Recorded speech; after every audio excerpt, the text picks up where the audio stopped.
ہاں صاحب، اس کے علاوہ اور کوئی چیز؟ سعودی عرب نے، ان کو پتا تھا، سعودیز کو اندازہ تھا کہ اب ہمیں کافی مشکلات پیدا ہوں گی، تو ان کے طرف سے بادشاہ کے جو تھے ایلچی وہ آئے تھے اور انہوں نے پیغام دیا تھا کہ ہم اتنی مقدار تیل کی آپ کو دے دیں گے، کیش تھا، تیل تھا، وغیرہ وغیرہ. ساتھ انہوں نے یہ کہا کہ لیکن یہ آپ باہر نہ بتائیں، کیونکہ وہ تیل ویل اوپیک کے ممبر تھے سعودیز، تو اس چیزیں وہ ہوتی ہیں کہ یہ ان آفیشلی دی جاتی ہیں کہ کسی کو پتہ نہیں لگنا چاہیے. لیکن بدقسمتی یہ ہے کہ اس کابینہ کے اندر ہی جو لوگ تھے وہیں سے پھر وہ بات باہر نکلی اور امریکہ تک پہنچ گئی، تو بات وہ سب پھیل گئی. تو سعودیوں نے پھر شکایت بھی کی. تو یہ مقصد مصیبت یہ ہے کہ ہمارے اندر ہی اصل بندہ جو ہوتا ہے نا وہ بیٹھا ہوتا ہے، اور اب یہ پتہ نہیں ہوتا کون ہوتا ہے.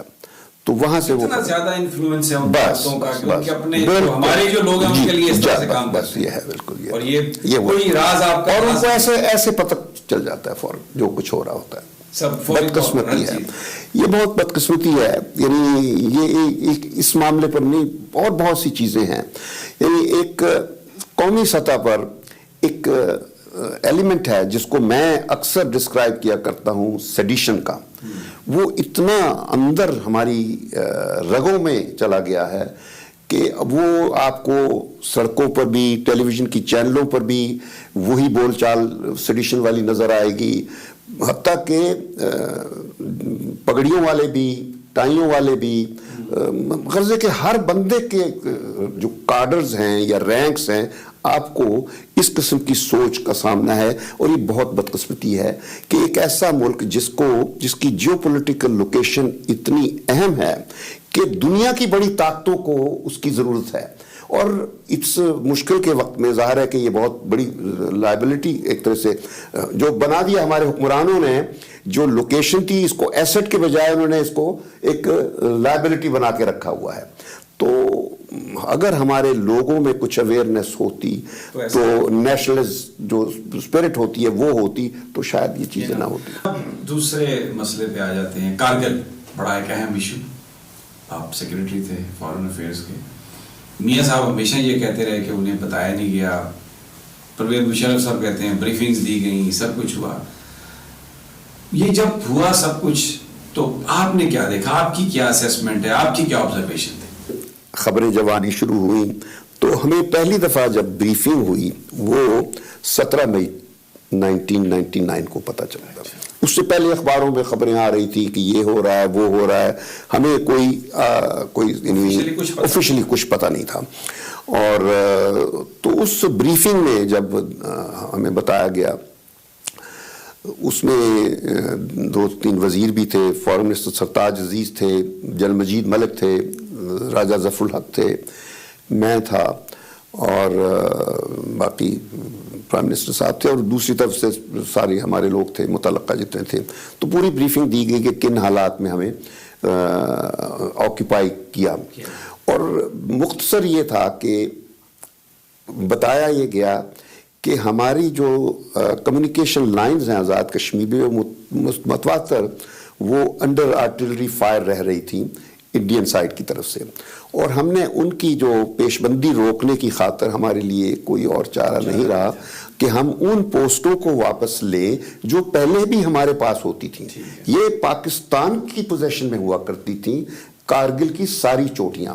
یہ صرف انڈیا جب پاکستان کمزور ہوا ہے 1971 کے بعد، تو اس کے بعد انہوں نے موقع سے فائدہ اٹھا کے کافی انہوں نے زمین، سیاچین تو خیر 80s میں لیا ہے لیکن یہ چوٹیاں پہلے قبضہ کر لی تھیں. تو وہاں بریفنگ میں جب یہ کہا گیا کہ جی ہم نے اپنا علاقہ لیا ہے، ہم نے انڈیا کا علاقہ نہیں لیا، اور یہ پوسٹ اور اب دنیا کی کوئی طاقت ہمیں وہاں سے نکال نہیں سکتی.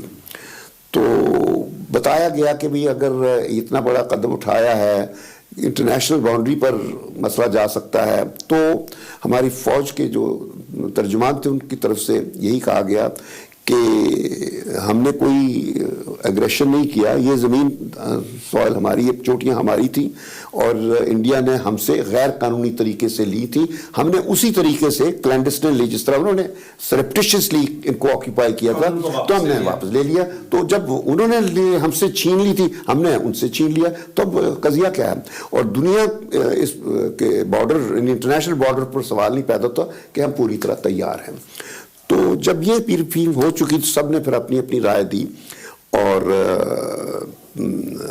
میں نے یہ کہا کہ بالکل میں نے سپورٹ کیا کہ کیونکہ یہ بڑا it makes lot of sense کہ جو ہمارا علاقہ ہے، اگر آج مجھے موقع ملے کہ میں کشمیر کو آکیپائی کر لوں تو میں تو کروں گا.